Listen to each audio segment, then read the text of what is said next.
Akkam naga jirtu fayyaa keessanii naga kootii galata rabbii har'aan gahee hordoftoota faamiituuf jala jirtan hundi keessanii naga keessanii naga kootii. Har'as waan haaraa isinii qabadhee dhufee hin jira. Wanni haaraa isinii qabadhee dhufee hin jiru.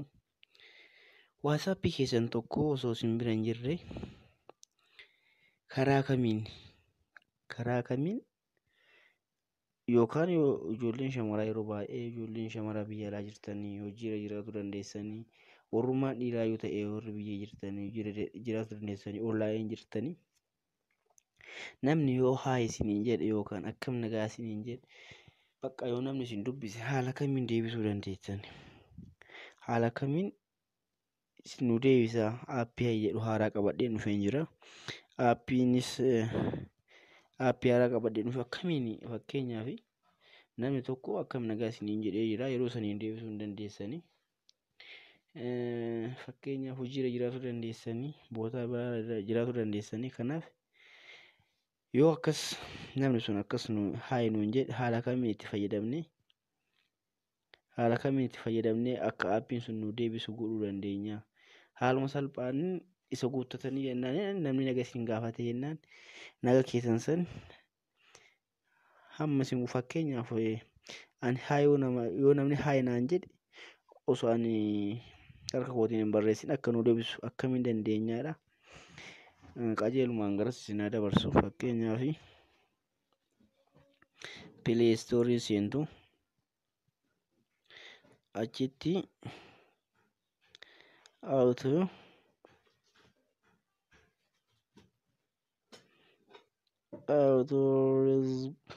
response isa kana jecha for WhatsApp jedhu kana auto response for WhatsApp jedhu kana mana dura waan bufadheeruuf asin na bayeera yeroo takka bisanii tuqa eegalaaltanii haala kanaan isin baya erga bayeeti akkana isin baasaa fiitu inni kun haala kanaan jira.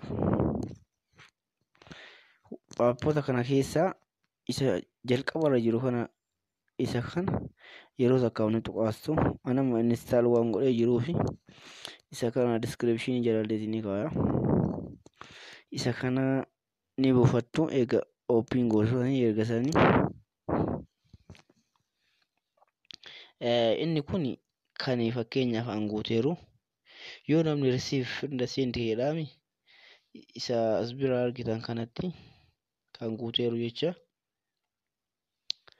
fakkeenyaaf kanaaf ergamu sun haa yoo naan jedhe ana ammoo haa akkam nagaa kan jedhu guutee jira. Fakkeenyaaf kan ergamu asitti asi guutama fakkeenyaaf yoo namni sun haa isiniin kan jedhu ta'e taate isin asi guutanii akkam nagaa isiniin jechuu danda'u isin san asi guutanii keessan ammoo kan deebi'uu qabu ammoo replay message kan jedhu kana biratti isa kana biratti guuttu. Ani fakkeenyaaf waan guutee jiruufi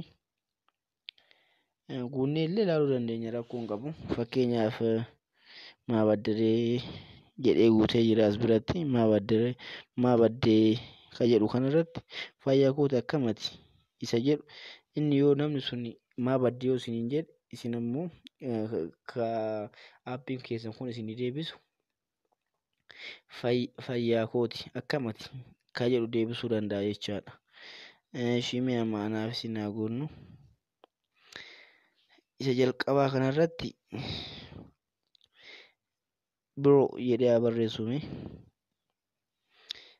shi kazaan replay message kan jedhu kana achirratti ammoo haay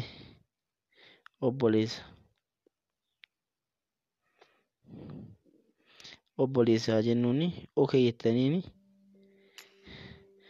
aboo beeksisa dhufee dhiifama yeroo tokko akkuma argaa jirtan kanatti biroo namni na ergu sun biroo naan jedhe ana ammoo haay obboleessa jechuu ni danda'a.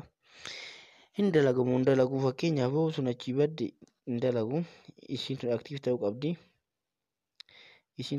ta'uu qabdi kan biraa eegarraafis amma fakkeenyaaf inni kanneen bifa magariisaa yookaan buleetu ifa Yoo diimaa ta'e yoo akkana ta'e hin dalagu jechaadha. Yoo akkana diddiimaa ta'e jecha. Kanaaf akka diddiimaa argamu kana yoo ta'e hin dalagu. Kanaaf mee amma ilaallu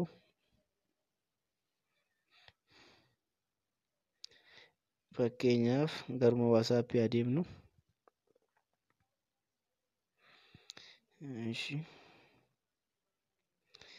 Fakkeenyaaf WhatsApp lama jira kiyya kanarraa isinirraa mul'isu. Isa kanneen keessaa fakkeenyaaf an kanarra hidheera W business kan jedhu kanarratti ka WhatsApp jedhu kanaan isinirraa mul'isu ani yeroo tokkaafi. Fakkeenyaaf lakkoofsa kanarratti biroo jedhuuni osoo achi hin dhaqin deebisuu qaba.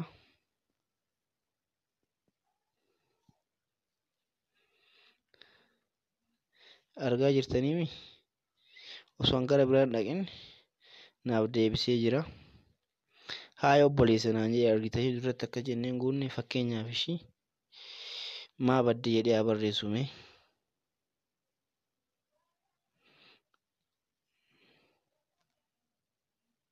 Fayyaa kooti argaa jirtuumi fakkeenyaaf isa kanarratti as biratti isa mul'atu isa lammaffaarra argamu kanarratti maa baddaree jedheen hin jiru. Fakkeenyaaf maa badde namni sun an jedheeni ufumaa naa deebise jechaadha osoo ani gara kaan hin deemin. Fayyaa koota akkam kan jedhu kana jecha. Fakkeenyaaf mee amma WhatsApp kana biraadhaan argaa jirtuumi garuu ani hin barreessine. Haay biroo haay akkam nagaa ishii isatti aanutti fakkeenyaaf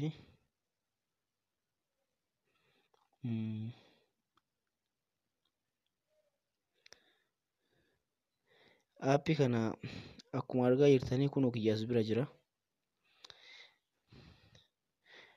Haay jennaan haay biroo naan jedhee fakkeenyaaf waan biraallee taa'uunu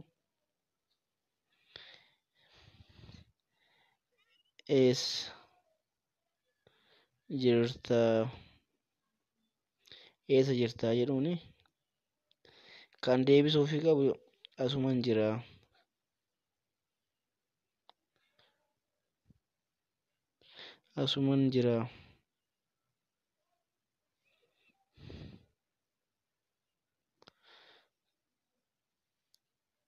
Ashi beeksisa dhiifamuun beeksisa ba'uu kana amma garuma WhatsApp adeemnu qajeelaan.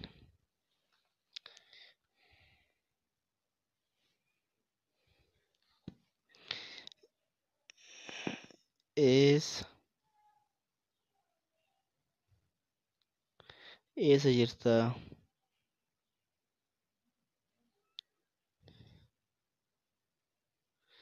akkuma argaa jirtan akkana deebisa jechaadha.